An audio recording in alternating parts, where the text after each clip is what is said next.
বুঝতে পারছি না।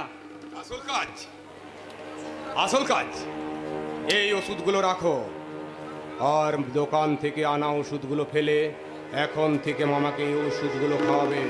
কিন্তু কিন্তু এগুলো খেয়ে বড়টা আবার দুম করে হড়কে যাবে না তো? তখন কিন্তু পুলিশ আমাকেই গ্যারেজ করে দেবে। না না না না না না না না না না না না না, ধুম করে হড়কাবে না, ধুম করে হড়কাবে না। এই ওষুধগুলো মামা বাবুর একটু একটু করে ব্লাড প্রেসার গুলো বাড়িয়ে দেবে। তারপর তারপর কোনো এক উত্তেজনার মুহূর্তে সেলিব্রাল অ্যাটাক হয়ে একদম সব কিছু শেষ।